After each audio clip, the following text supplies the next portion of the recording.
You have some for me?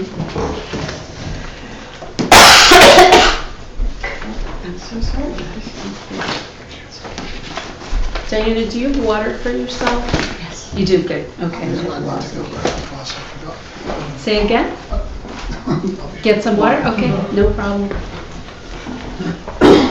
So, how'd the meditations go this week? Can I talk about a meditation from the first week? Sure. I was too shy the first one. I mean the second time, or whatever it was. Third time. Last week? That was before that. Anyway, I don't know when it was. My brain is... But when we had to choose between 6 or 7 forms of experiencing anger and pick the one that resonated with us. When I had come back from Oregon, I was really angry at the person I lived with for a variety of reasons, and I would just, go up to the room but, it was weird. And I did the meditation where I talked about, anger hurting yourself as well as poisoning everybody around you. I was out in my little gazebo doing my work, and I just let it go. And it just changed everything. In meditation? Yeah. Oh, great. Yeah. It's very powerful. That's great. I mean, it's simple, but not in any way it worked. Simple but not easy. Not easy. Yeah. Yeah. Terrific. Glad to hear it.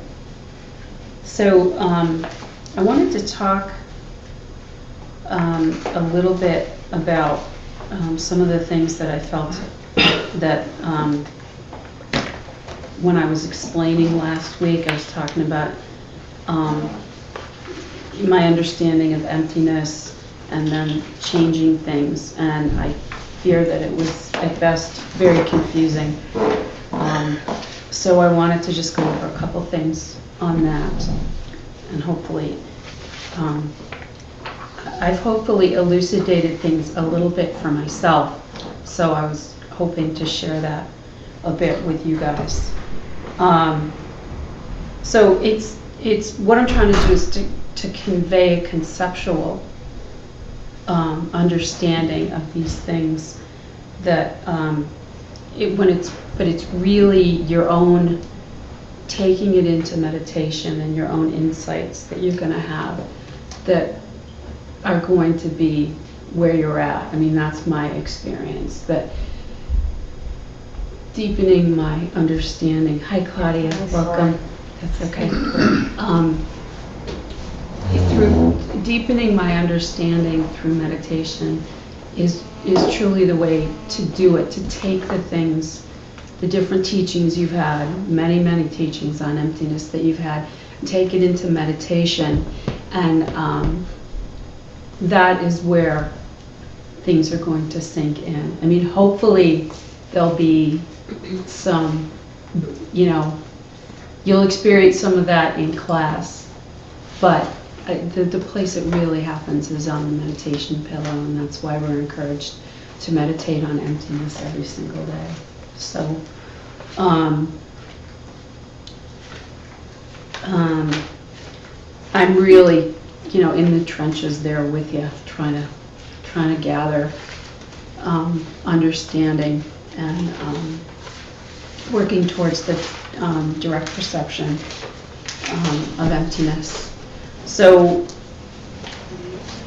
it's something that I attempt to do every single day, and I've actually of late gotten better at using emptiness as a meditation subject each day, because it brings me further, little by little, millimeter by millimeter. But I can feel already, since I've made a concerted effort to do it every day, that it's really been helpful.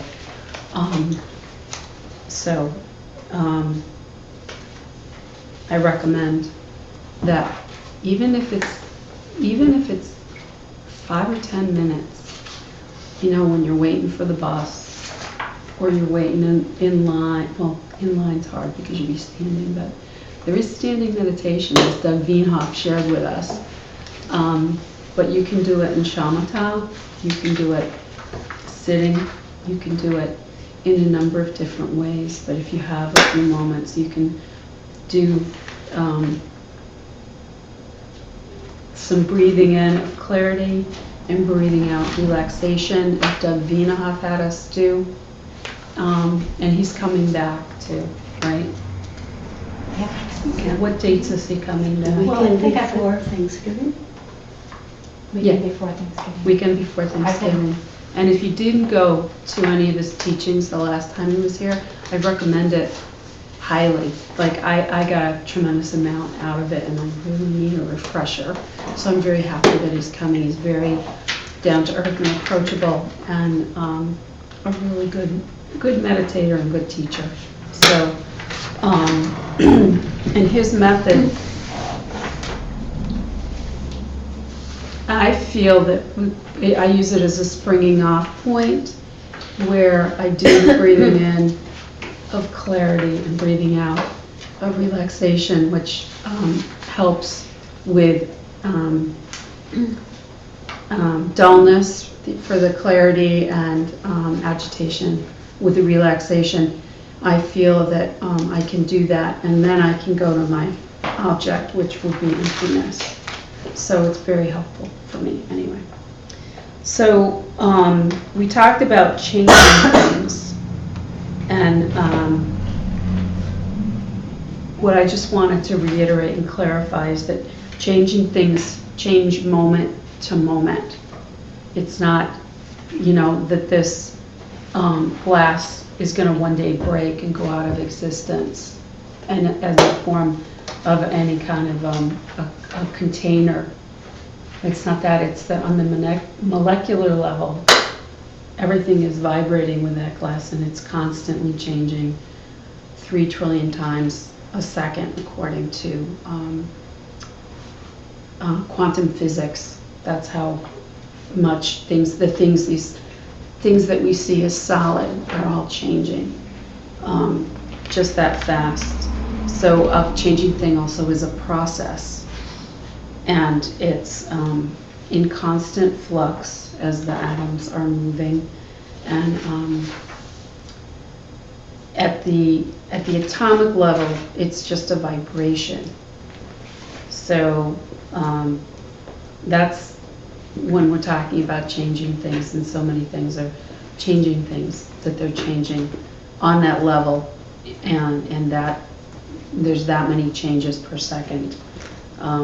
So it's constant change and movement. And changing things are what are considered to be positives, that they have a presence. They're not an absence. They're processes that take place that function for us. Like the camera functions as a camera, but when you get right down to it, if you went down to this tiniest little part of the camera, you just went deeper and deeper and deeper, and you got to those atomic particles that it's made up of, and they would be moving, and and that's the process that they're undergoing, is of constant change. So a negative thing like emptiness or empty space is an absence. And for example, I'll go back to the cup and hopefully do it a little more clearly, that the cup, its emptiness is interdependent with the cup, and it's an absence of any inherent nature or qualities, or inherent existence. So it functions for us as a cup, but it has nothing special about it from its own side that would be considered cupness. Because they're interdependent, if the cup goes out of existence, so does its emptiness. So they are locked together, and Does that make sense? Because that was a really tough one for me to get over time, that the emptiness didn't just change into something else, or become something else, that it actually went out of existence. I have to apologize because I talked about the shards of the cup last week, and I felt that that was a very confusing kind of thing to say to you, that it's better to just talk about the cup existing or not existing, because the shards would be shards and they would have no self-existent shardness about them, and they would have nothing to do really with the cup. And so the shards would have their own emptiness that would have nothing to do with the emptiness of the cup, even though the shards may have once been the cup. There would be completely separate emptinesses, if that's a word, emptinesses, plural. So, any questions on that? No? Okay. So, impermanent versus changing. Impermanent means it's not going to last for, means it's not going to last forever, and changing means it's not even lasting like a finger snap. There's 3 trillion changes in that second of the finger snap in each in everything around us, all the objects that we see and function for us. So impermanent means more like on the, how do we want to put it, more like on the long term, that it wasn't always in existence and it won't always be in existence. Whereas changing things are that process, that flux that goes on over time. So that's how I can try to clarify that.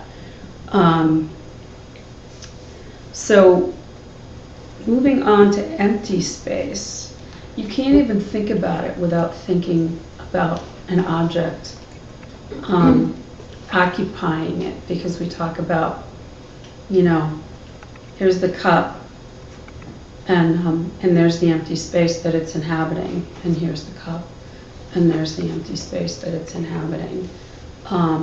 But it doesn't, the empty space is not changed at all when I move the cup into it. And I guess I'm moving away from the recorders in case I spill it.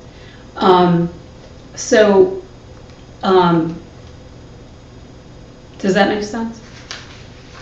Okay. I got home last week and I thought nothing I said made any sense at all. So I felt like I owed you guys a lot.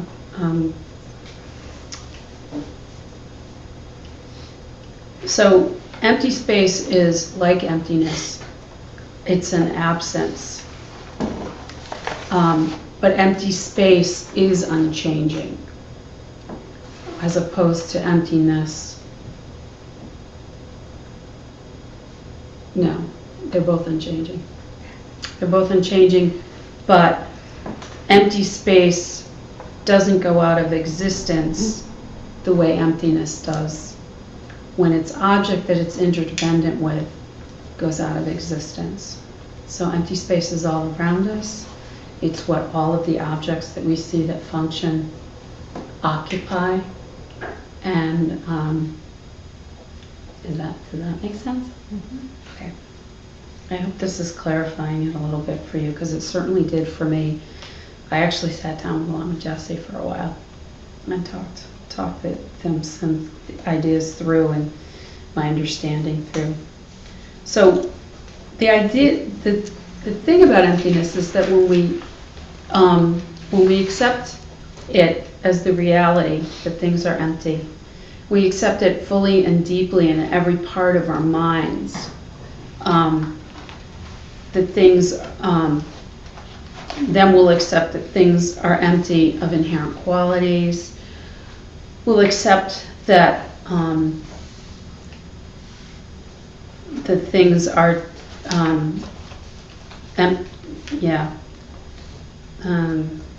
the objects are changing and interdependent, and that there's no separation from ourselves and others. And that's the big one, is that things are empty and that we are all connected and interdependent, like the emptiness on the cup. So when we grasp that fully, then we'll be enlightened. So that's why all the importance on it and all the work that we need to do. And Geshe Michael says it's like, I don't know, he started out maybe with 1,000 times you're supposed to hear emptiness teachings, and then he went to 2,000. And I don't know what number he's up to now, but that's how many you need to hear in order to truly approach the DPE, the direct perception of emptiness. So, any questions on any of that? Okay. Much clearer, thank you. What? Much clearer. Oh, good, Thanks. good. Yeah, thank you. I'm happy that that's the case. So in this, we've moved on from patience. I mean, we'll touch back on patience, some not getting angry, but we're moving on to joyful effort, and that's the fourth of the 6 perfections. So,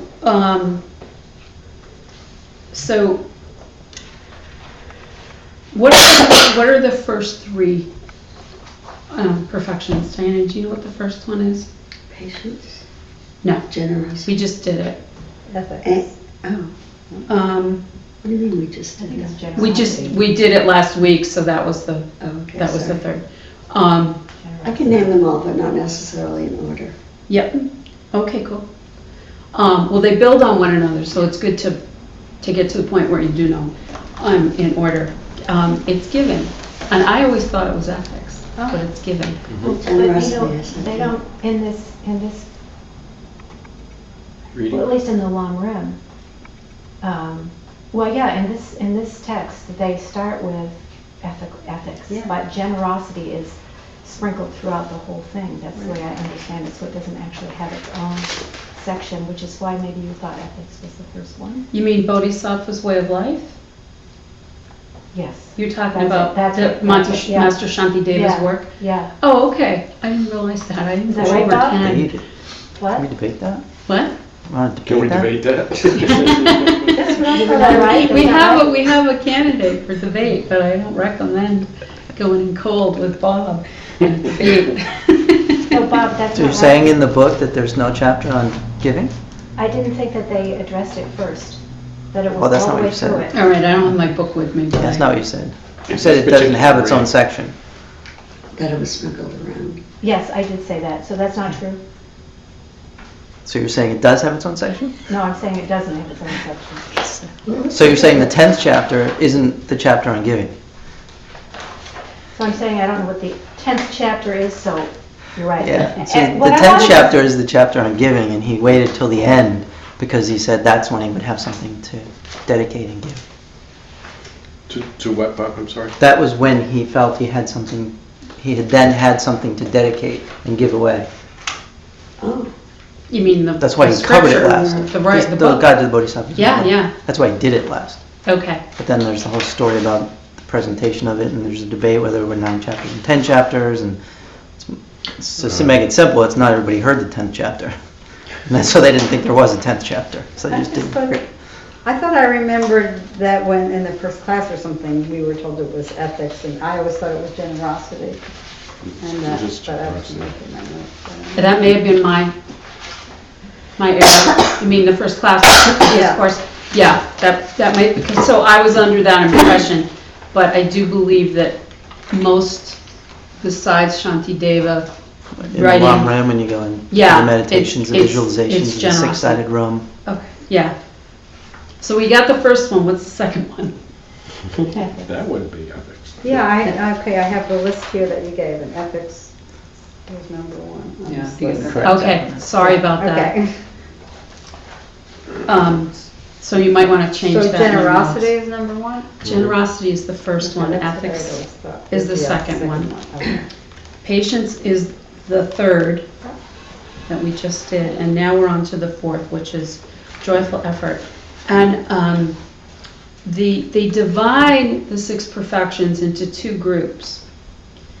And joyful effort goes into each group.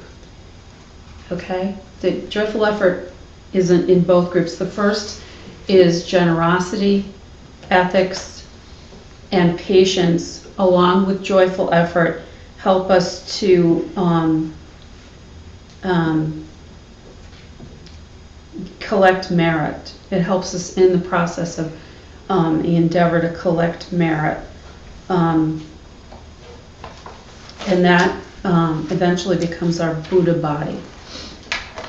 So those 4 for the Buddha body through the collection of merit. And then, who knows the last 2? Concentrate. Yeah. Meditative concentration and wisdom. Yeah, so then joyful effort goes with them as well. And that's toward the collection of wisdom. And so through the practice of the last 3,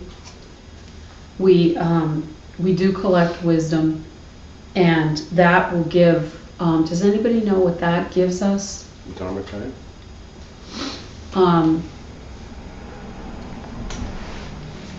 It's Buddha mind. So, Okay. the enlightened mind. What's Dharmakaya? Dharmakaya means the Buddha body, right?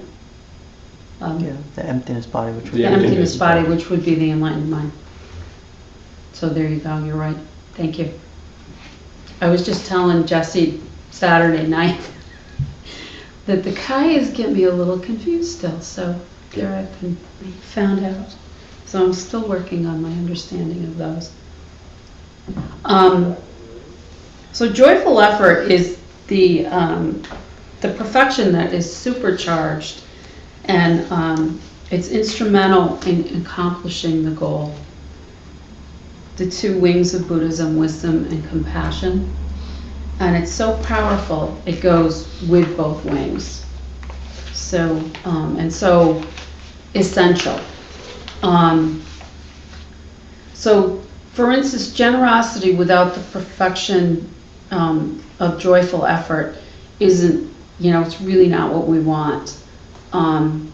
Ethical behavior, so I mean, generosity is if you're giving but you're feeling like, oh, I really don't want to, then it's not as much, good karma, it's not as much merit, and it really makes a huge difference in gaining merit, and also in your happiness, because if you're not happy about something you're doing as a virtuous deed, then you won't be happy. It's not going to make you happy. So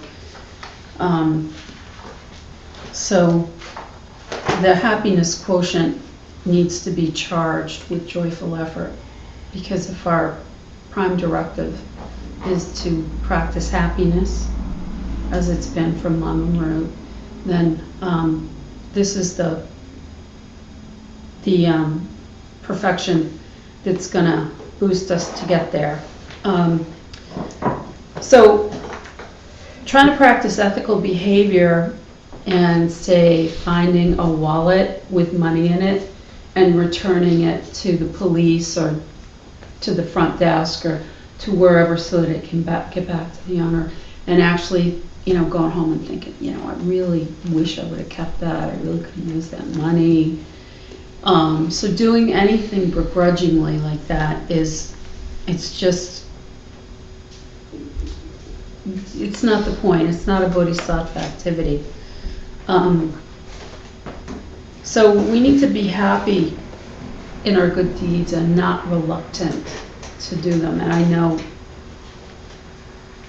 that there's plenty of things that I still have reluctance to do, and I don't know if that's lack of joyful effort or laziness, which we're going to talk about a little bit later on laziness.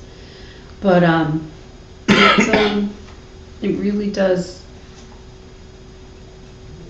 it feeds on itself, just like laziness can feed on itself. Joyful effort can really add to your happiness and therefore make it easier to do things that are perhaps difficult or that you wouldn't have done 5 years ago, something to help someone else. Joyful effort's the gasoline or the rocket fuel that propels us as bodhisattvas. And that's the supercharged energy that we want. We want to be operating with that. And from my opinion, I was thinking about it, and it's really, joyful effort is like the expression of the wish to reach enlightenment for the sake of all living beings. It's kind of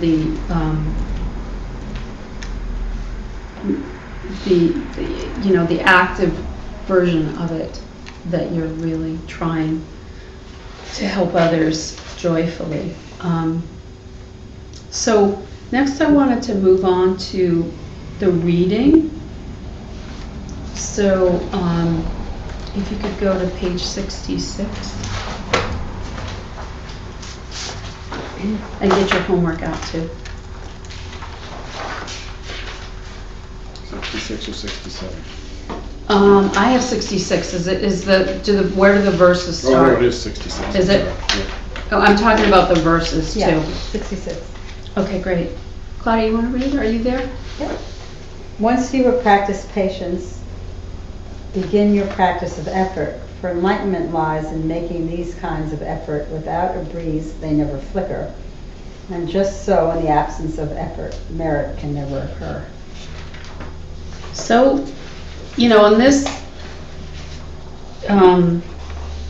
description, he talks about joyful effort as the breeze, the power, kind of like the wind in the sails that causes the flame to flicker and to burn bright, and therefore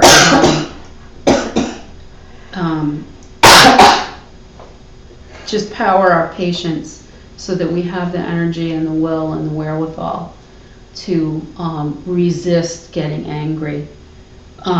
We make our efforts shine by using joyful effort, and not to get credit for things, but to make the world a happier place, starting with ourselves. And also through the collection of merit and wisdom, that's going to make you happier. It's going to make the world happier. So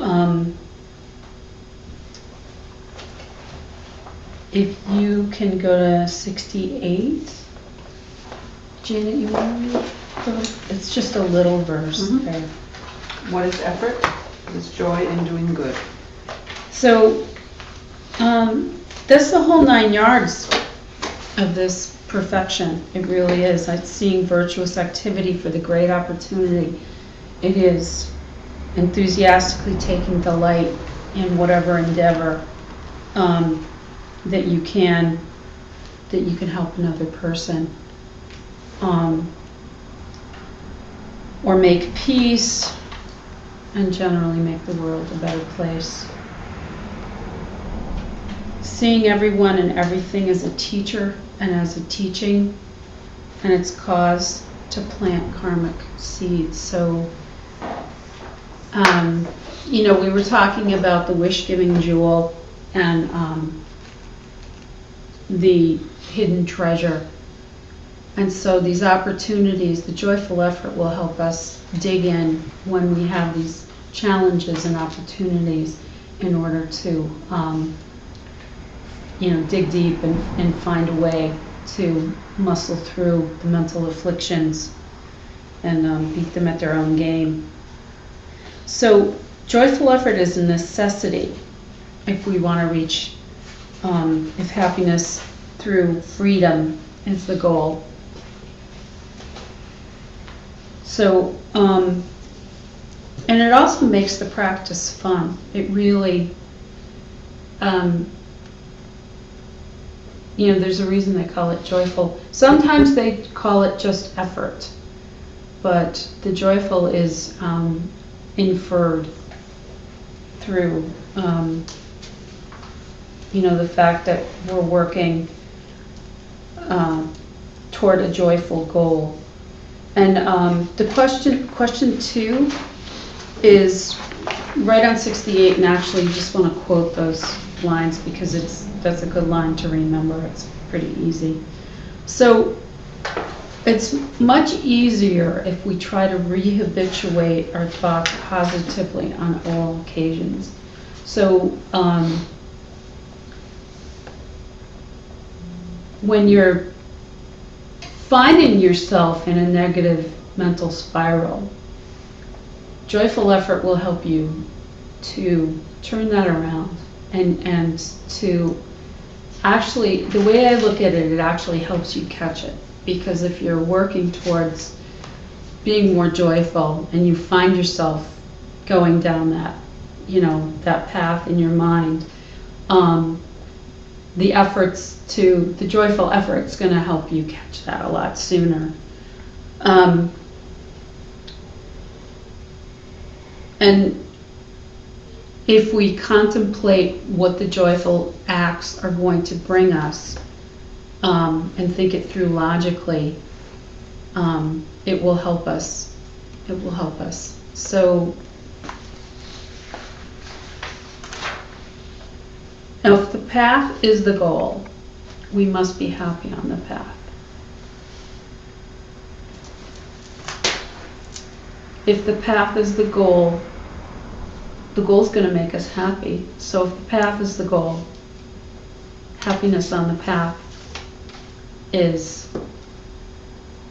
what we need to accomplish, what we need to strive for. So being morose about your bodhisattva activities isn't going to get you there.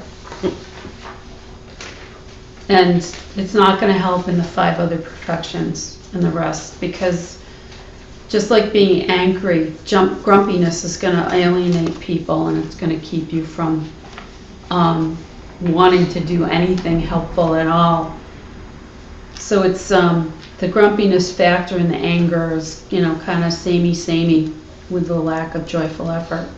It's going to put you behind and set you back from your endeavors. And it drains the other perfections of their immense power as well. Because if you, as I said, if you're doing any of the virtuous activities involved in any of the other perfections, whether it's generosity or keeping your vows and feeling really pissed off about it, or meditating in a bad mood, and all of that can really just drain the merit. So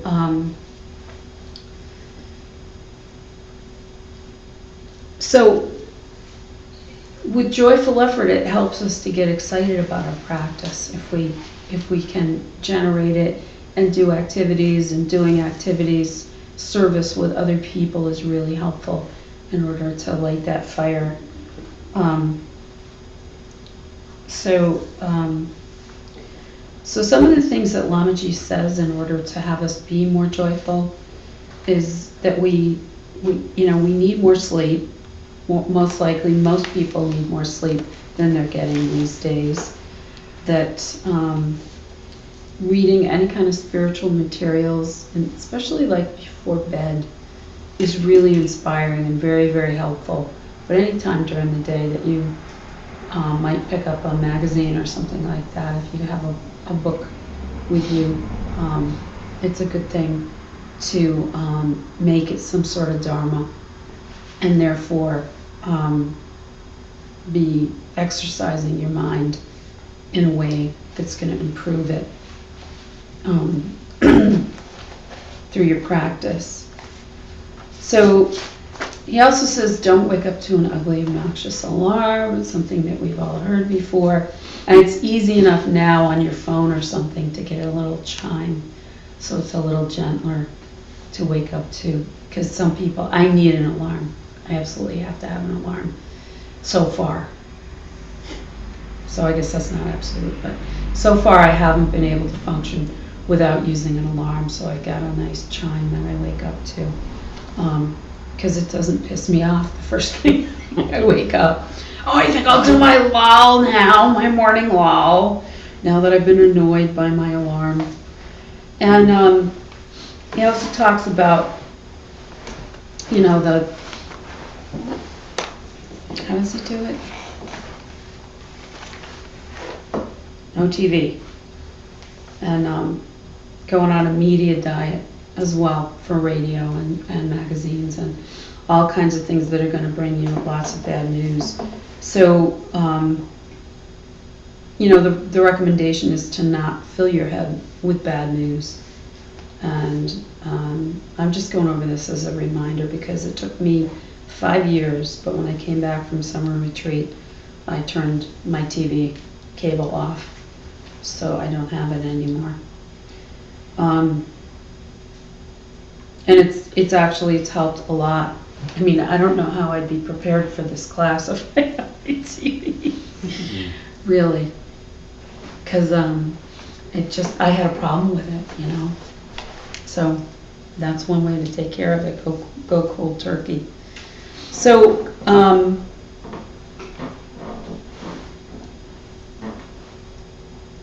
without that, that constant dreck, the whine of the dreck that comes from the talking heads on TV and all the other sources of media, it'll be easier to be joyful. It'll be much easier to be joyful because you don't have that echoing through your mind, telling you bad things about the world and how the economy's going to crash, and, the bickering in Washington and all that stuff.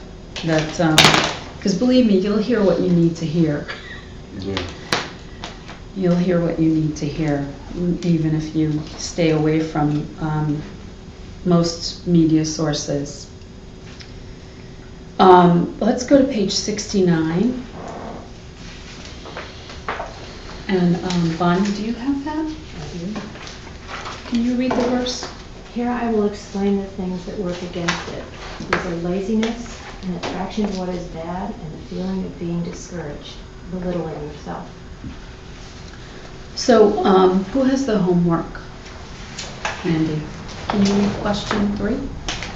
Name the 3 things that act against the perfection of effort. Describe them briefly. So, the first one is laziness, which is, in Tibetan it's lelo, L-E-L-O, and it's really the opposite of joyful effort. It's attraction to wasting time, wasteful inactivity, and attraction to sloth. And I can relate to this one. How hard it is to get up and do something sometimes that you should be doing that will help you on the path and will bring you along. I think one of the reasons that I struggle with this as much as I do is because my work is physical. So when I sit down after work, I want to get up. I'm sure some of you can relate to that. But it's tough for everybody. It really is to fight inertia. The second one is attraction to harmful activities. And some of these are gossip. They're watching TV. They're expressing jealousy or focusing on jealousy. And sometimes it's, for the gossip, it's important to practice this asana, one Root likes to talk about. This one, Mukha Bandha asana. And then also for another one that's good for is eating too much, which is one I struggle with, which is considered to be something along these lines that we're attracted to that's not good for us and is, ultimately it's where we're putting our energy that has only to do with this life as opposed to thinking of what's next and our spiritual goals and spiritual life. The third one is discouragement. And that's not believing in yourself and having lowest self-esteem and thinking very little of yourself. And thinking that you can't achieve enlightenment. That's one of the Bodhisattva vows, right? Does anybody remember that? Has everybody in here taken Bodhisattva vows? No, not yet. Okay. Course 7's a great course. I believe it's one of the Bodhisattva vows. Vow to Not to give up the wish. not to give up the Dharma, Not to give up the wish. not to give up the wish for enlightenment. But there's one also for thinking you can't achieve enlightenment too. You know, thinking only of samsara. So the way that I have worked to combat this and also improve my meditation practice is just to measure small achievements. It's what I do with my clients too when they're in pain, because it doesn't go away, you know, in one fell swoop usually. It has to be dealt with little by little, shanae shanae, as they say. And is that Tibetan or is that? Is it Shanae? Shanae, Shanae. Shanae, Little by Shanae. little, it's Sanskrit. That sounds good. I should know that. So Master Shantideva in this work, but we'll get to it later, he talks about giving. So if you're working towards generosity and the first one, and you want to use joyful effort there, and you want to do what you think you can do, he talks about starting with vegetables, to give vegetables away, because I think the assumption then was that everybody had a garden and everybody had vegetables, so you could always, that would always be something that you would have on hand that you could give away. But to actually, we're going to cover that in class 5. So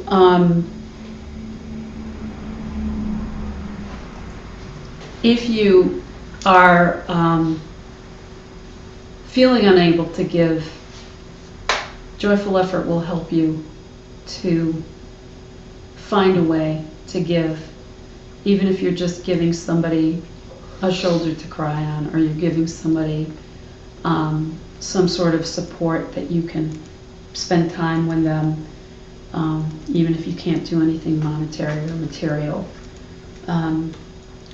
But then it's important to recall that at the end of the day, because if you're doing the book, at the end of the day, they have you put down the 3 best things that happen and the 3 not so good things that happen during the day, and that's if you use that part of your book to measure or to document the different things that you've done for others during the day. It's a good way to help combat any kind of discouragement that you might be feeling, because you can see on paper and back through time, looking back through your book, just how much you've accomplished and how many people you've helped. So when we do this, we need to acknowledge it and we need to rejoice in it. Rejoice in the good things that we do. Like when we do the 4 forces, that we take one thing that we are not happy that we did. We go for refuge, we regret it, we think of how to restrain ourselves from doing it again, and then how to make restitution of some sort for it. And then the 5th one, the 5th R, is to rejoice in what you've done. So, you know, the rejoicing is really important because and dedication is also very important because it improves it improves the value of what you've done by dedicating it to someone or someone else or to your own enlightenment. So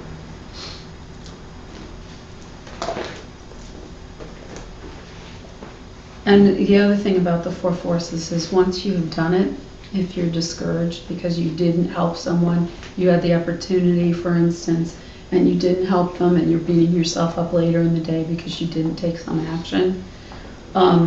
When you do the four forces on something like that, you need to let it go once you have done the process of the four forces is to not just, give it up, stop beating yourself up about it.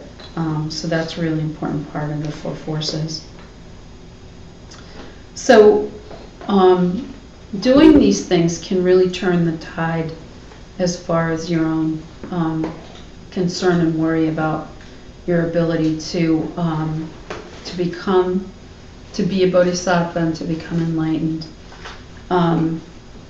You have it in your power to change this habit of self-discouragement, self-deprecation. And when you do, you can take on more little by little and gradually, shanai, shanai. So,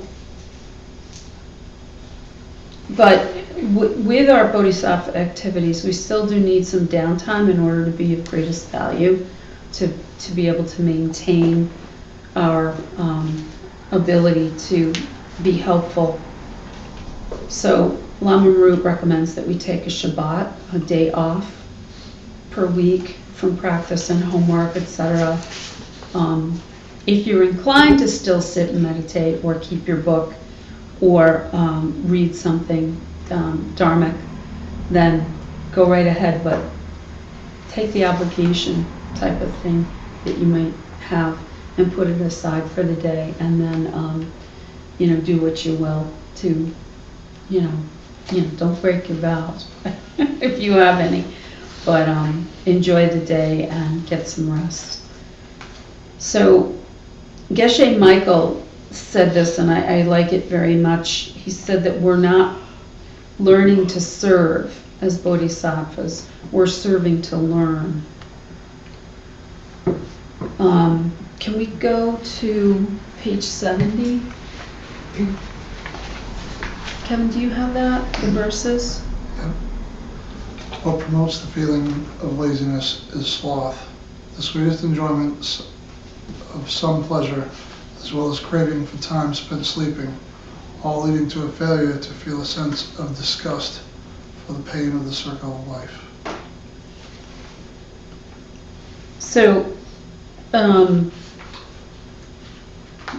going on to question 4, which is outlined in this verse. Who has question 4? Can read it, Diana? Name and describe 3 factors that promote a feeling of laziness.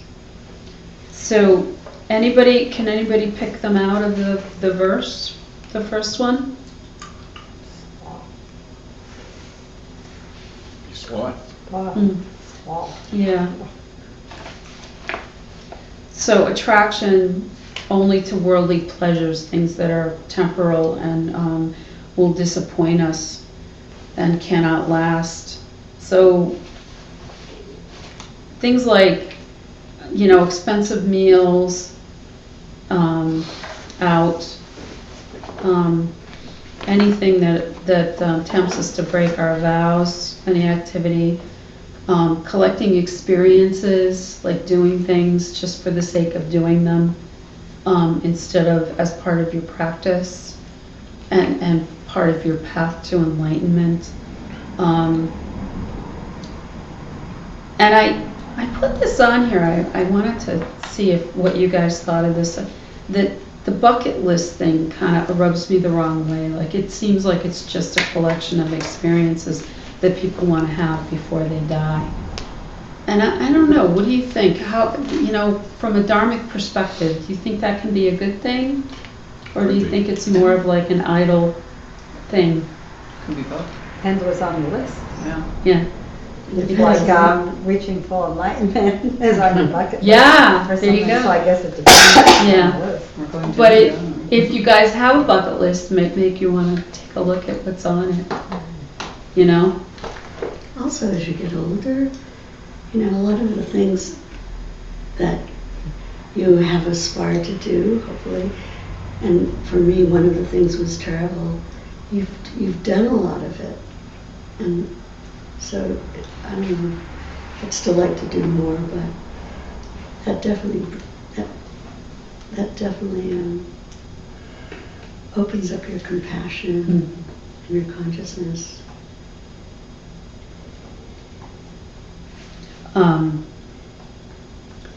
So what's the second one? Can anybody pick that out? Craving. Is it Um, craving for time spent sleeping, or just all craving? Well, we're talking about laziness, so I think there's specifically, you know, most craving's not a good thing unless we're craving enlightenment. But wanting only to sleep or to lie around. So addiction to laziness, including overeating or TV watching, reading trashy novels and magazines, it's a very addictive kind of situation for some people, and it's very hard to wiggle out of. So, and it's very, personally for me, it's really hard to do it little by little. Like I just have to make a switch and then stick with it, and consider it keeping a vow, and that will motivate me to stay with the change. And the third one, Failure to feel a sense of disgust or samsara. yeah, not getting fed up with the cycle of samsara that comes from the previous two. So they both feed into the third, the no fear of death, meaning the correct kind of fear of death, is according to Tibetan Buddhism, is very dangerous. The correct kind is that which lights a fire under your butt to practice that fear of death, to want to be prepared for it. So all of these take great effort to overcome, and but the negatives really are mere habits that can be changed in 30 days according to science, if you try, especially using joyful effort as the rocket fuel. So I wanted to read the commentary on page 70, the bottom paragraph. Bonnie, do you want to read that? Do you have that handy? Bottom of page 70. Beginning with what is it? Beginning For the with first what is it? Yes. What is it, one may ask, that causes laziness? Laziness is produced first of all by the sweet enjoyment of some pleasure, which is a tendency to crave the feeling of sloth. Sloth itself is reluctance to engage in virtuous activities, and the craving for it comes as one learns to think of it as something pleasant. Laziness is as well produced by a craving for time spent sleeping. All this leads to a failure to feel a sense of disgust for the pain of the circle of life. You fail to feel any fear at all for the circle. These are what promote the feeling of laziness. One must recognize these causes for what they are and put forth great effort then to stop laziness altogether. Yeah. Yes. I think sloths get a bad rap. I think they're the coolest beings, and maybe they're enlightened. Who knows? We're not talking about them. I know, but we're talking about sloth. One of the 7 deadly Yeah, sins. and I think they get a bad rap from them. Yeah, they're kind of cute. If you like slow-moving animals. They're just beautiful. Yeah, they are. Diana, you want to read on page 71? Sure. The verse? This is Contemplation 5, Lambs to the Slaughter. Haven't you even got eyes to see how those in the world with you have gone steadily to the slaughter? To sit here still and enjoy your sleep is just the same as the oxen waiting for the butcher. So this is the metaphor. They want, question 5 is to relate and explain the metaphor of the oxen and the butcher. So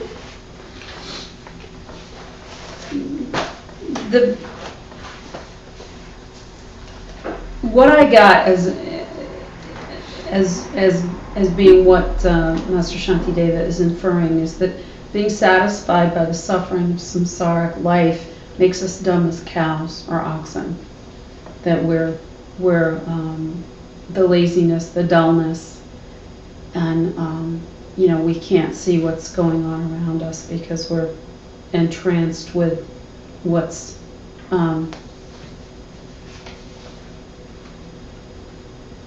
just hitting our pleasure centers for the short term. So the message is don't be fooled or satisfied with what's around you for the short term. That's going to ultimately bring you pain when it ends. The end of a meal, you want more. The new car gets a scratch and then it starts to fall apart in a few years. See what's before you and all around you, which is death and the promise of death. But we don't look at that because in our culture we don't look at that. The way death is handled is it's everything is behind closed doors and curtains, and we don't talk about it, and people don't know what to say. Many people don't know what to say to people who have lost loved ones or people that maybe are terminally ill, because we're all culturally so uncomfortable. I'm not talking about the people in this room who've been working diligently to change that, but culturally it's a real, it's a taboo. And here we're trying to break that open and to face the reality of what's coming and turn it into practice. So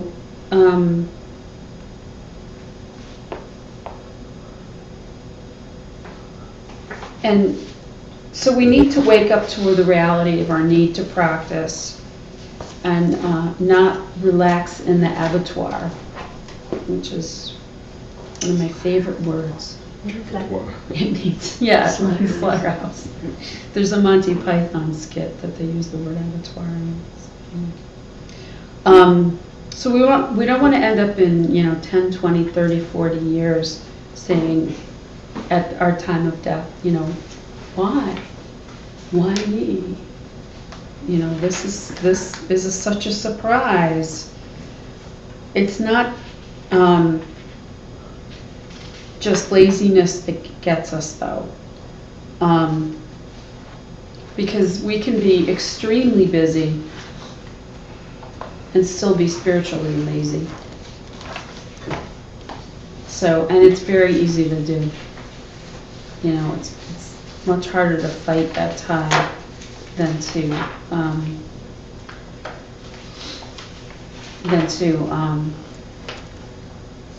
just allow your schedule to fill up with all kinds of things that aren't necessarily going to help you in the long run. So, Kevin, do you have the reading on page 72, the verse? Could you read that? Death is coming to take you, moving at incredible speed. In the time you have left, try to amass good karma. When the moment arrives, it's true you may give up your laziness, but what good can it do at a time so wrong? You haven't got to do this just yet. The others just started, and yet another has half still left to do. Suddenly then does the Lord of Death make his arrival, and in your mind you can only cry, He kills me. So, death is the ultimate deadline. It really is. So, we can't wait, we can't procrastinate. I mean, most people think they have all the time in the world. And I have it going through my head, well, I'm going to do that tomorrow, I'm going to do that tomorrow. I'll sit twice tomorrow, I'll do this or that tomorrow. And, you know, I don't know if tomorrow's even going to come for me.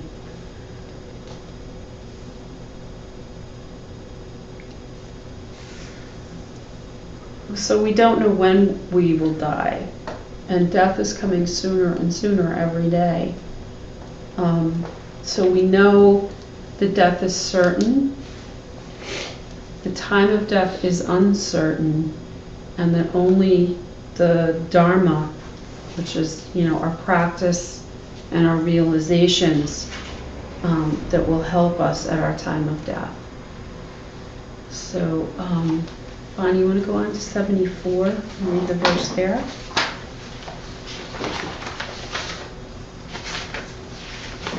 What is it that you imagined you'd do at that moment, tormented by the memory of the wrongs you've done, and with the roar of the hell realms in your ears, bringing such terror that you cover up your body in shit and reach the depths of insanity?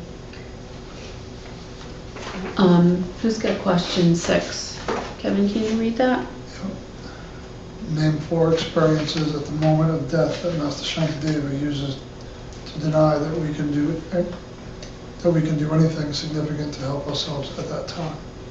So that comes right out of that reading. And what those lines really mean is that at the time of death, everything comes crashing in.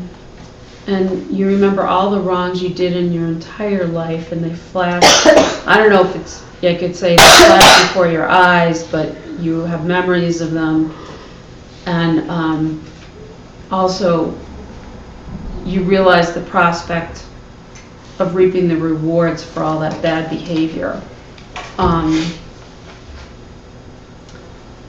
that's really painful to go through that. I mean, if anybody's had any kind of like near-death experience or drowning experience or anything like that,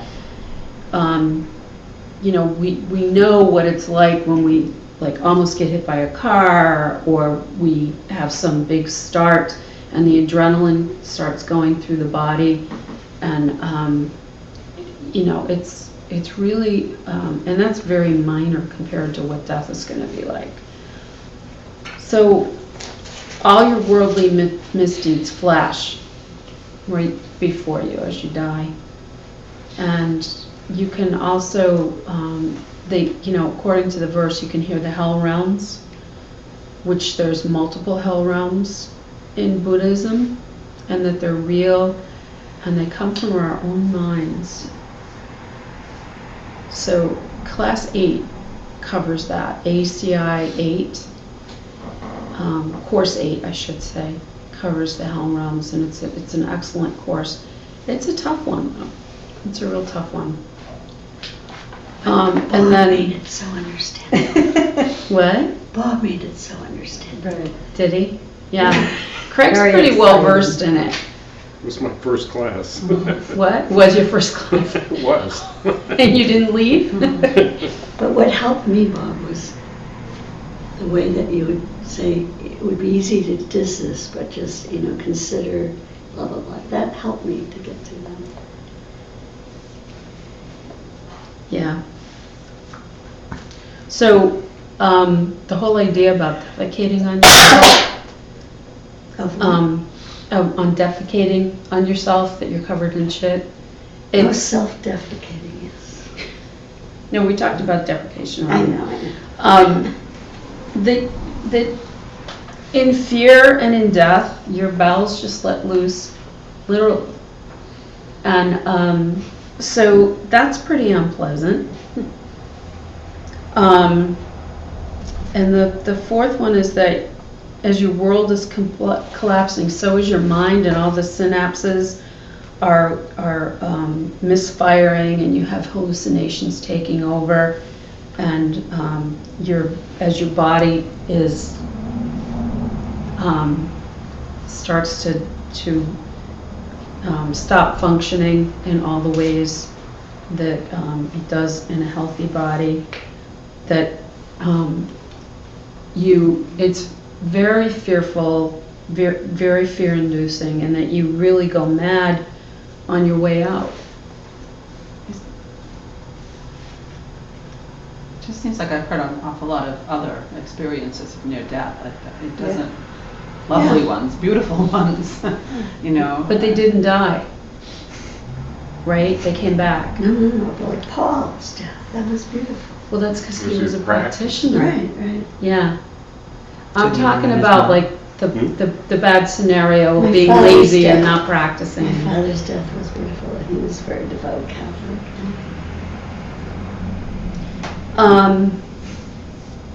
Get a good practice. Well, Get a good practice. this description is one way to describe it, and it's also meant to be highly motivational in order to avoid this kind of a death. So it's describing it kind of in the extreme of what a person's death who doesn't have a spiritual practice, what that will be like. And someone who is in denial of death and has not thought about what it was going to be like, and what will come after. I mean, just like you're saying, Diana, this is a description of your mind breaking down completely. Save the part that continues, because the mind stream does continue, the body does shut down. So this is more about the body shutting down, and we are so Terrified of losing ourselves. so terrified of losing our ego and our body that this is what the mind goes through if we're not practiced in how to go through this, with a deeper understanding and peace. So we've pretty much, I think, all seen the Jill Bolte Taylor thing on TED Talks. Have you seen that? What? Jill Bolte Taylor, she's the woman who had the stroke. And Nice stroke of insight. is that what it's called, stroke of Stroke of insight? insight. It's a good thing to look at on YouTube because she talks about it. Sounds like the DPE when she's talking about it. She's a neuroscientist. She's a neuroscientist who had a stroke and realized it while she was having it. What's it called? A stroke of insight, and her name is Jill BOLTE. Bolte Taylor. So anyway, the point I was trying to make is that that everything broke down into colors and shapes in her mind, and the kind of thing that Shanti Dev is talking about is to a greater degree because she didn't go to that edge and she didn't pass. So at least that's how I am explaining it to myself, that we don't know what happens when you do die because nobody else come back and told us. We know what people experience when they have near-death experiences, but not when it's the whole shooting match. So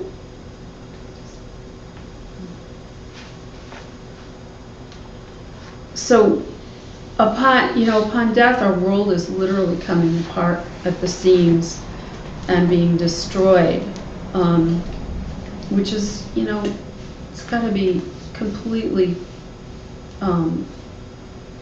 just completely beyond scary. and, the things that come up are, we don't know what's going on. We're thinking, if we're thinking we're dying, then we're thinking about how we lived our lives.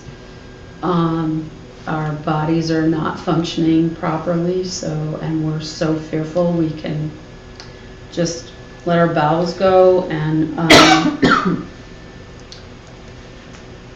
that according to Shantideva, we will hear the sounds of hell, the cacophony of the people tearing each other apart is how it's described, I think, in the commentary. But if we're practiced at this process of preparing for death, then this Mack truck of death that's coming straight at us is not going to affect us in the same way. If we're calm and meditative, then it's not going to be the same experience as what he's describing. And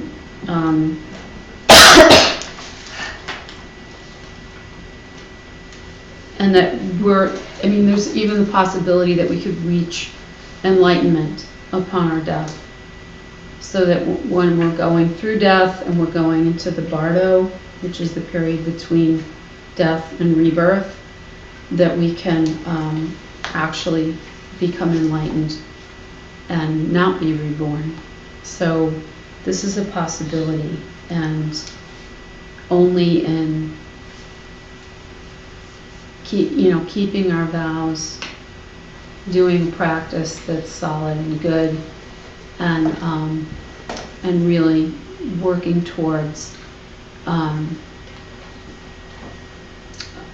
a deep understanding and an acceptance of emptiness as reality, and a non-conceptual understanding of that, can we truly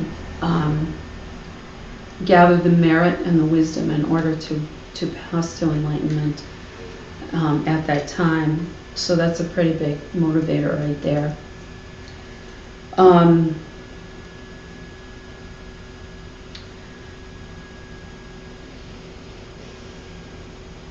So it's this kind of stability that the high holy lamas have, where they can sit for days in meditation. That this kind of thing is what's going to make death easier. And if we're waiting around like cattle in the slaughterhouse, we're not practicing. We're just, rearranging the deck chairs on Titanic, and we'll feel the way everyone else feels at death, as he described it. That, nobody wants it to be happening. Nobody's expecting it at the time that it happens, and no one thinks they've had enough time. No one accepts it.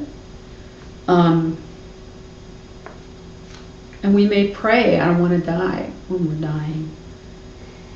As the plane goes down or the car rolls over, however it is that we're going to pass, or as an illness overtakes us. And that's if our minds are still able to think, which they may not be. They may, we could get something that won't allow us to practice. If we developed Alzheimer's or something, completely incapacitating to our mind, we won't be able to practice, and so we better get it done now. Like pain meds. Yeah, and pain. Well, that's a whole thing about choices, and that you, if you're on pain meds, I don't think it's very easy to practice at all. I don't know, because I haven't been there and tried it, but it's my understanding that makes it can make it near impossible to meditate, because your mind isn't clear. So at that moment of death, that's when a lot of people get religion, and they ask God to save them. But it's too late to have any effect at that point. It's way too late. And we should have practiced at a younger age and done the hard work that we may have avoided. So, Janet, can you read on page 75? You set your hopes on results, unwilling to make any effort.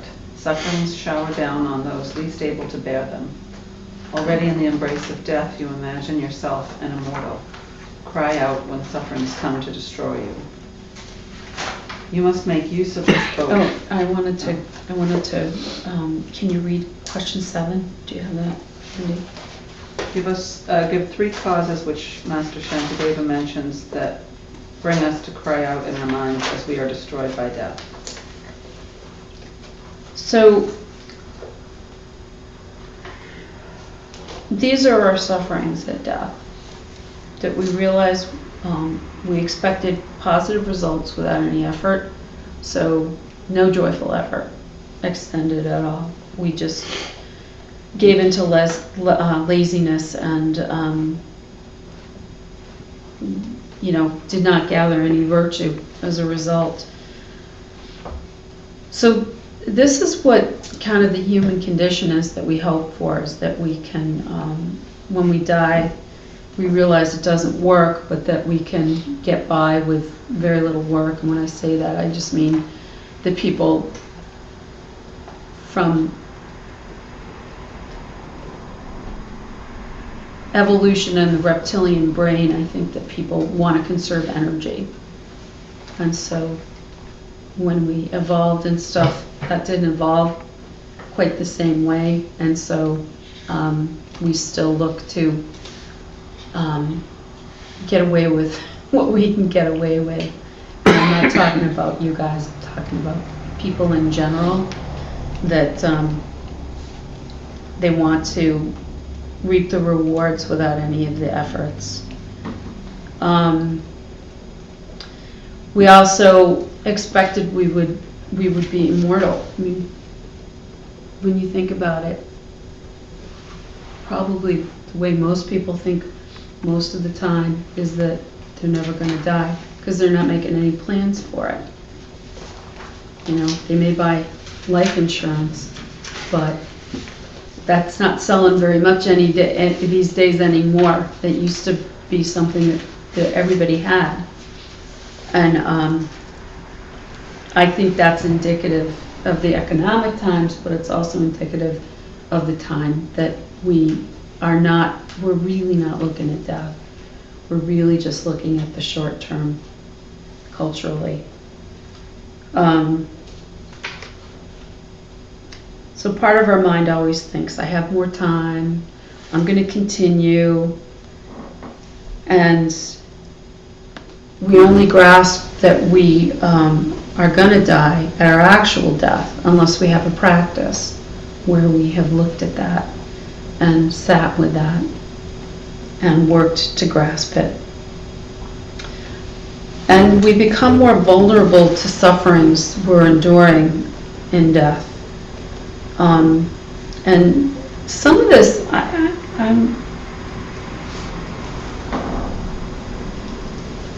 the one thing that I wasn't sure about when he was talking about this is that as we age, we're not as robust at handling any kind of pain or suffering. But I'm not quite sure the way he meant this. So I'm actually going to go to the answer key. Does anybody have the answer key? The third part? Or the Question what? question 7? Question 7, the third one. The one thing that I did want to add is that that because we're so fearful at death, that our suffering is exponentially worse. So as the fear comes up, that the realization that this is it, that life is over. But Diana, can you read the Yes, this 7C. Yes. yeah. We had become increasingly sensitive to multiplying sufferings. Is that all it says? Yep. Okay. So that doesn't really clarify. I was wondering. But I think you can take it either way, that if you live to be, much older, then you're gonna, and we've probably all experienced that a little bit. anybody who's over 25 has probably experienced that, it gets a little tougher. Discomforts are a little more uncomfortable than they were when you were younger. I think when you're in the grips of death, wouldn't they just become, if you don't have a practice, when you're in the grips of death, the sufferings would just be more difficult to handle? The more Yeah, it'd be completely overwhelming. Yeah. Yeah. When this comes up, I always think of my neighbor and friend, Peter Davison, who was a poet editor. And one of his poems, if you're over 50 and you wake up in the morning and nothing hurts, you're probably dead. I don't know if that's his, I've heard that many times. Well, I've heard it from me whenever Yeah. we study this. Yeah. So, in Tibetan Buddhism, as I said, the death meditation is very highly recommended and practiced very regularly, if not daily. And it's to familiarize and customize us to the process, as the Tibetans have set it out, as to what, death will, the experience of death will be like for us. And did that come directly from the Buddha too? Do you know, Bob? The death meditation? You're talking about the death awareness practice, or The death awareness practice, which did come from the Buddha. Yeah, okay. But the specific flavor of it that we practice through the 18 courses and through our training at Wisdom's Heart is the Tibetan practice, which did come from the Buddha. Thank you. It's to familiarize us with that process and to remind us that to have a good death, we need to have fear and regret in our heart, but the good kind of fear, the fear that has propelled us to practice to get to a good death. And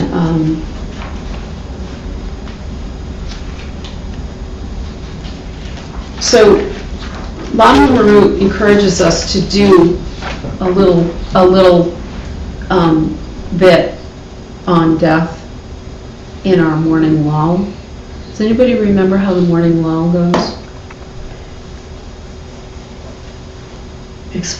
Well, gratitude for waking up and setting your intentions for the day. What kind of good things can I do today?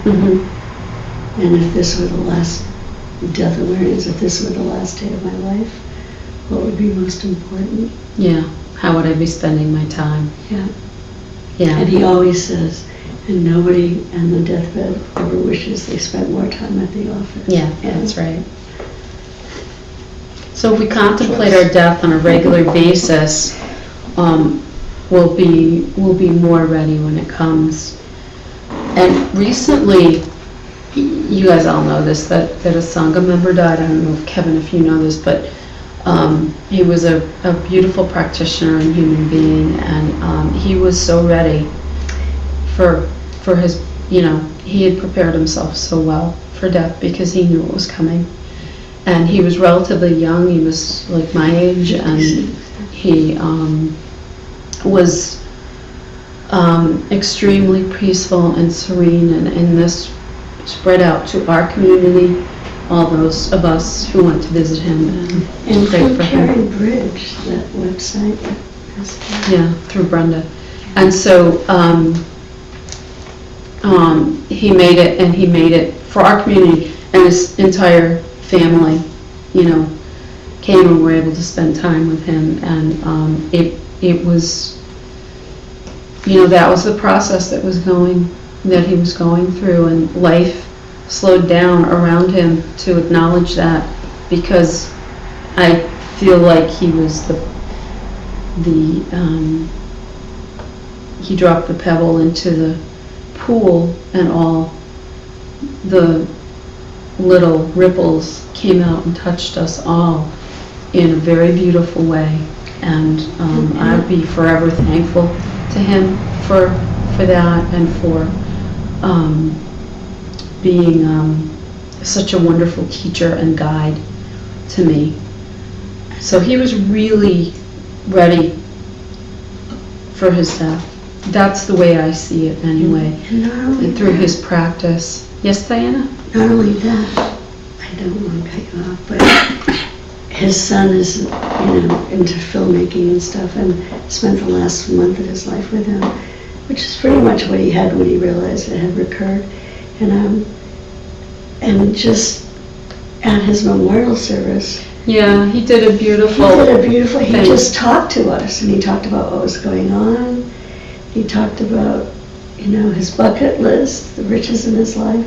It was so beautiful. Yeah, it was a film that the son had photographed, had filmed Paul talking about his life and talking about all kinds of things, and it was very, very beautiful that they played at his memorial service. It was beautifully done, and the sentiments were just very touching and warm. And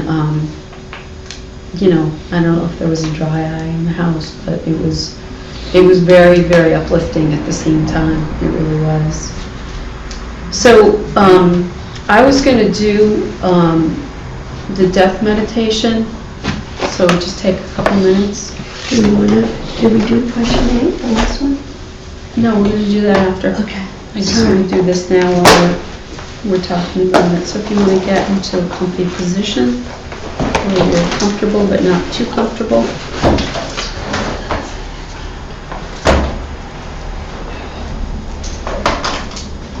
And then focus for a moment on your breath, if you would. Watch the air as it passes out and then into your body.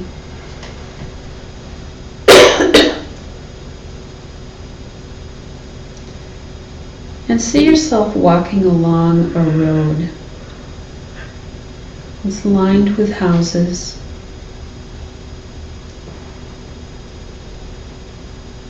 And you keep walking.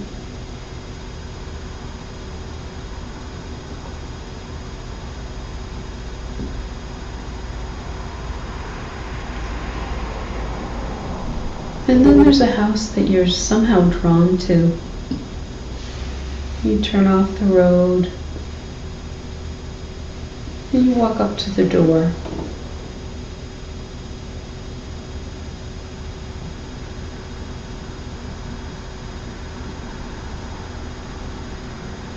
You enter it,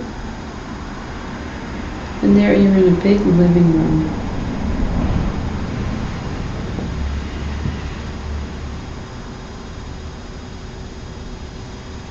And on the walls are pictures, portraits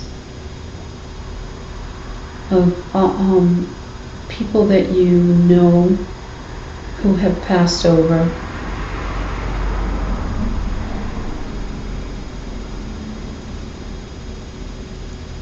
And as you remember each person, you look into their face, their eyes,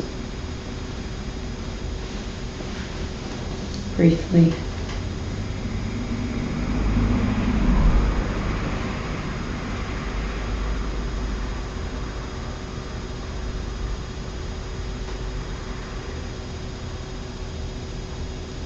In the middle of the room is a big pile of bones, and there's a skull on top, facing you.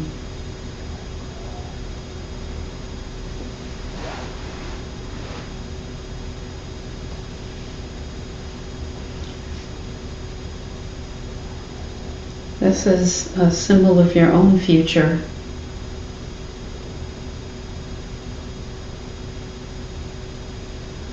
So take a moment to feel the bones beneath your skin.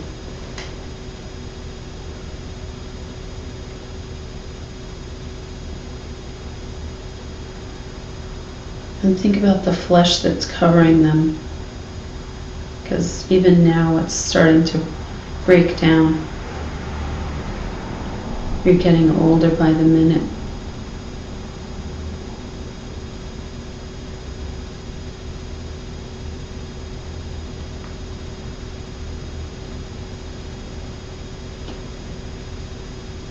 See that at some point your flesh will be gone, and what will be left will be a pile of bones similar to this one.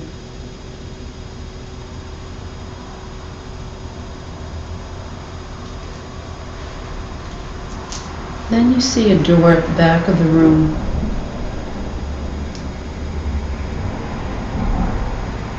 And you walk through it, and you're in a smaller room.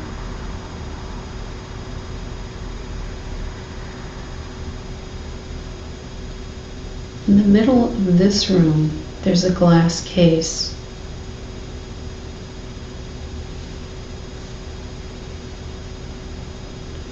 In it is this big hourglass. And 2/3 of the sand is already poured into the bottom half.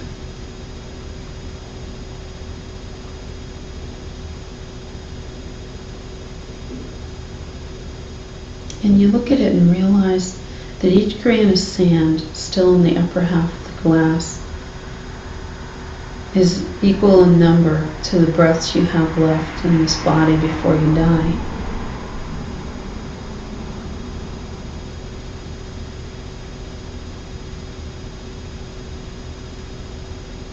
And you think, if only I could slow it down or stop it. Keep it from rushing towards my death.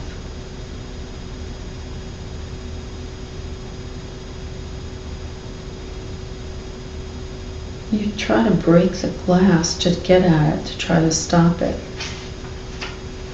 But you can't, because the case is made of sheer diamond.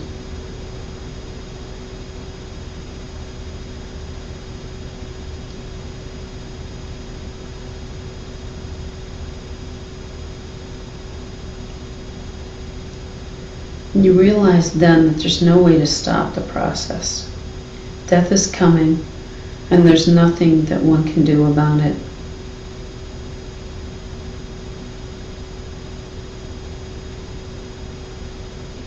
And focus on this for a moment, so you can kind of feel that into your gut, a little bit of fear.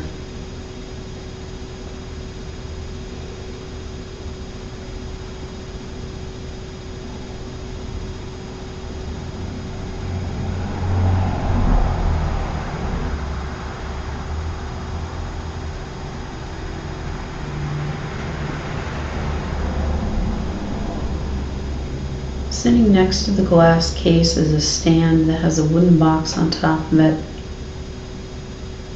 In the box there's a slip of paper that has on it the date of your death.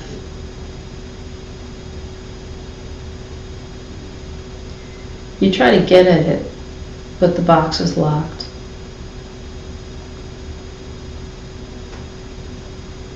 So think about it for a moment. You have no idea when you're going to die. You could die at any moment.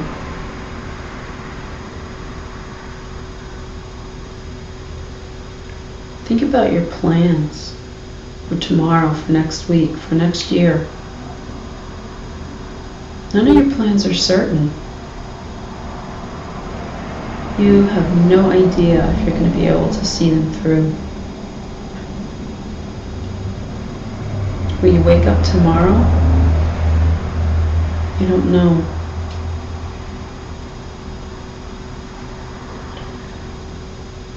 Try to feel the possibility that you may not see another day.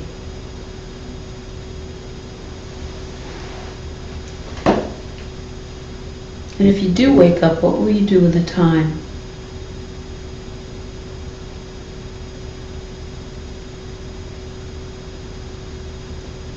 Start to grasp just how precious each and every moment of this life is.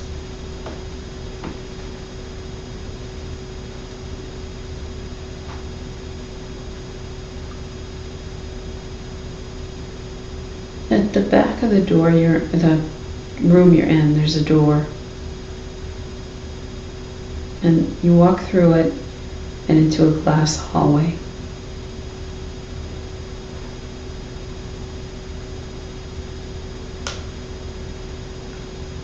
In the middle, there's a concrete slab, and you go and lay in it.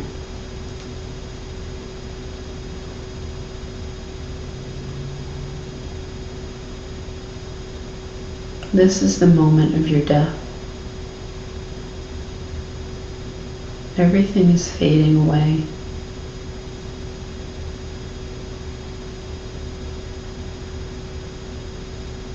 Where can you get help?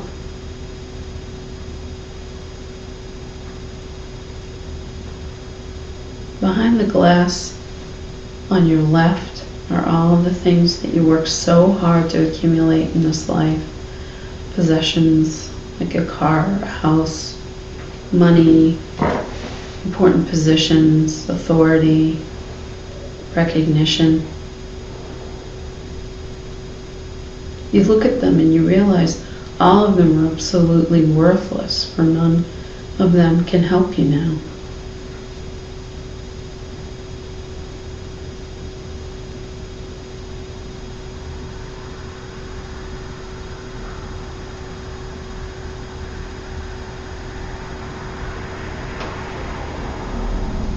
And think about how much time in your life you've spent to collect all of these things. And it's time you can never get back.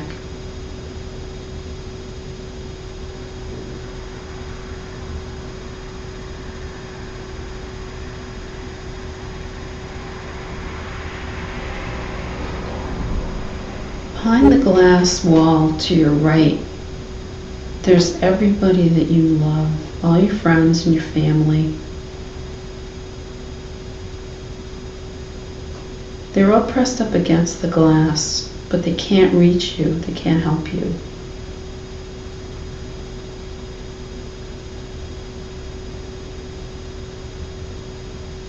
There's a table to the right of your deathbed, and on it is a book entitled How to Stop Death. But you've lost the use of your limbs, and you can't pick it up, and your eyesight is fading, and you can no longer read. Your mind too is fading. You can't meditate any longer. It's too late. You waited too long, and now there's no more time.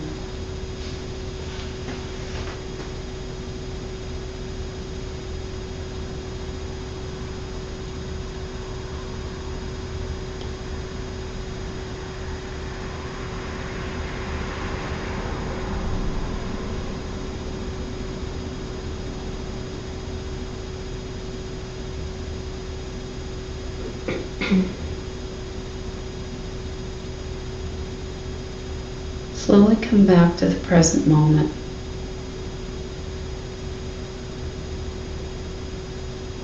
You're still alive, still able to meditate.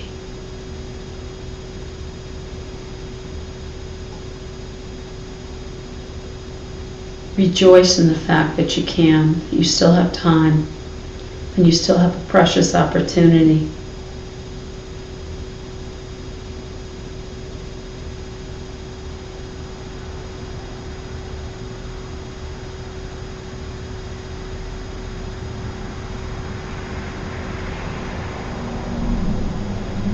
A good practice of this meditation is to, before you end it, think about the day ahead and pledge to use your time today as if it were the last day you had left.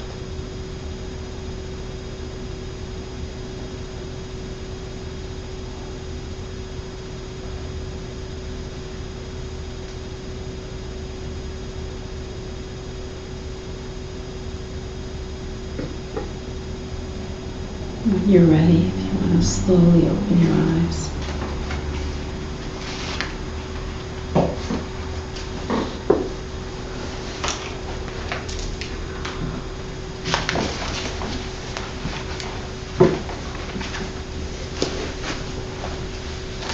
And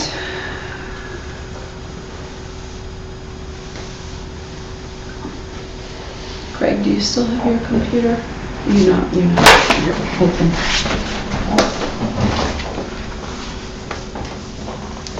Do you want to read on 75?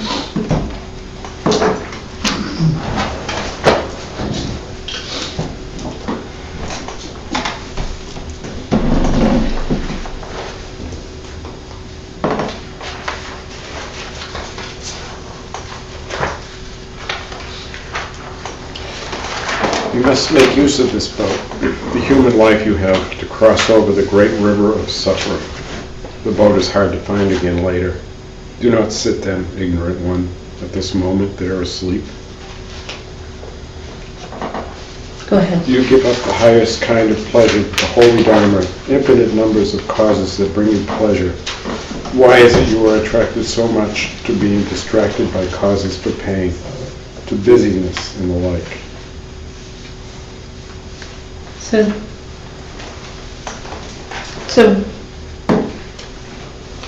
the boat is the precious human life in the first first part of the verse.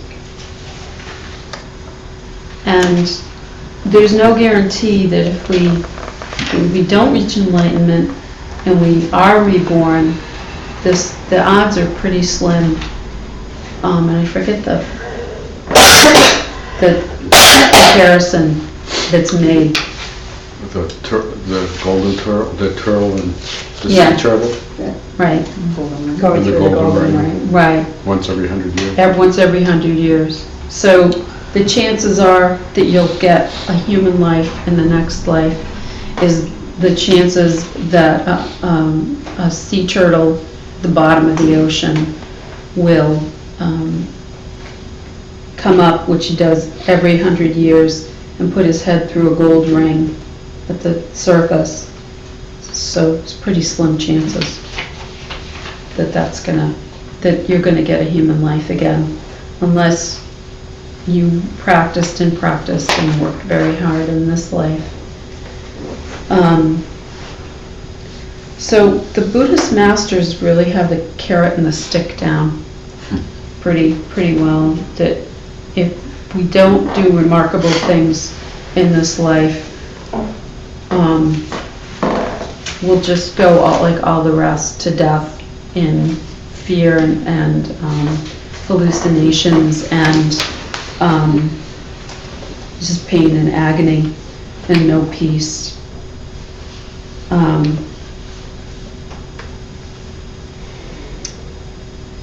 But you've got to be relaxed to be able to work very hard as a bodhisattva. You've got to be able to do it, again, with joyful effort. And so the carrot that we're going for is the benefits as well as pleasure of relaxing into practice, of gaining the wisdom and the merit through our activities and being happier. And the stick is the thread of the Helm realms. So Lama Marut is really a great example of joyful effort in action. He's so giving, and he does such wonderful things for his students, and he's got so many students all over the world at this point, and he travels to see them all. And Cindy Law is genuinely compassionate and happy to serve her students. She is kind of the embodiment of joyful effort, to my mind. So Lamaji's words on getting unbusy, meaning not stopping practice to do less, but to stop doing meaningless things, do fewer of those things in order to have the time to relax into the practice and to sit. So it's not less service as a bodhisattva, it's less of the junk that we do and to fill up the day.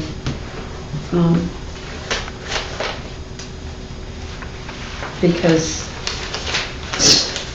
nobody just really sits around anymore very much, unless maybe they're very elderly. Everybody's on their phones or their computers, or they're going out and having activities. I mean, kids are a great example of this. Kids are, for the most part, American kids, I think, are so overscheduled. They don't have any playtime. And they don't even get enough sleep, and they got too much homework, and So they're going up into teenagehood and adulthood just that way, where they don't know how to sit and be by themselves or be quiet and not do anything. I think it's a real problem. I don't have a solution for it except for meditation, but I think that's a pretty good one. Can you, Claudia, do you have a homework? Mhm. Can you read number 8? How does Master Shanti Deva describe our priorities and perception of what is happiness? So,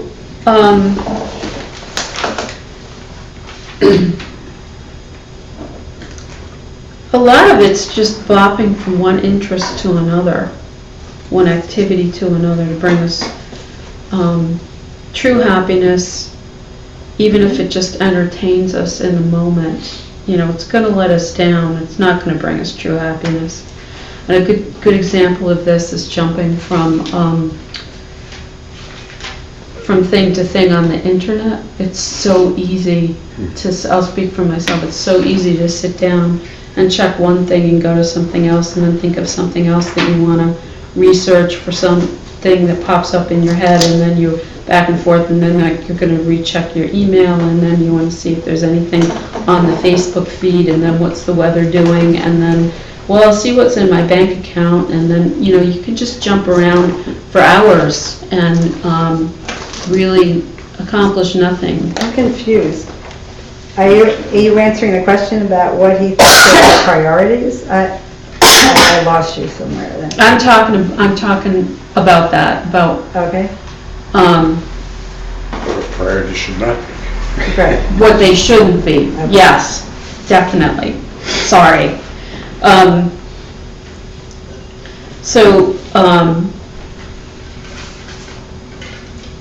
mean, as effective in finding lost animals and Amber Alerts and things like that Facebook can be, I think it's a curse. It really is, because so many people waste so much time on it. The productivity, something like 5 out of 6 people who are at work are on Facebook or something ridiculous like that. That's probably an exaggeration. But that people are spending time that they either don't have or could use for better things on Facebook, and it's an amazing time waster.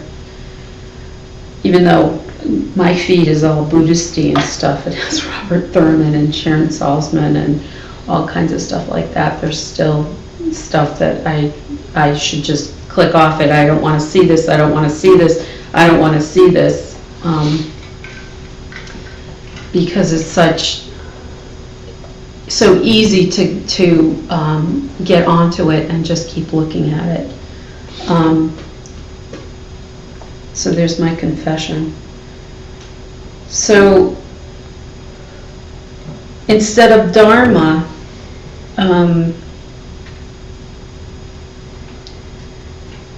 you know, and spiritually constructive things that I could be doing, like meditating or doing homework or leaving off, as they call it, leaving off, and that's taking the time to just be instead of being a human being.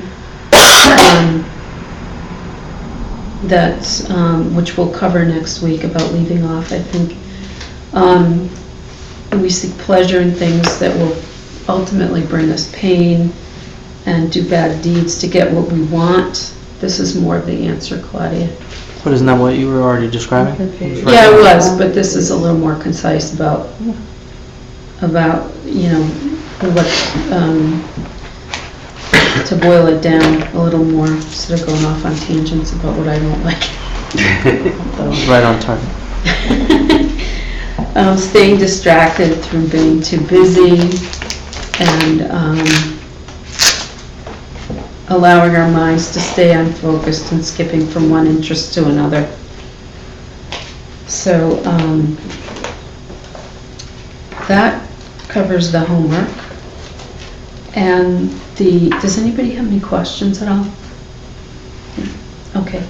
The meditation assignment this week is to review for 15 minutes per day in an analytical meditation the true source from where the things that make us angry really come and the arguments against other sources. So, does anybody have any questions on that?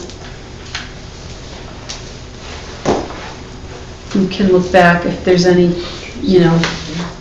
for the true sources or that kind of thing, if you want to look back and, classes 1, 2, or 3 into your notes, that might be helpful if it's not coming right to your mind. And again, I'd like you to, if you're taking the class for credit, I'd like you to do the meditation on at least 3 days and 5 or 6 days. Maybe doing the other days on emptiness would be good, or the death meditation. So, but take that day off as Lama recommends. I was going to do a slightly different dedication that is something that came up in my conversation with Lama Jesse that I really liked. It's by Master Shantideva. And it's for as long as space endures and for as long as living beings remain. Until then, may I too abide to dispel the misery of the world. Sarvamangalam. I really like that one. So thanks for coming. Practice happiness. Please stay. Please stay. Please stay. Please stay. Please stay. Please stay. Thank you so much.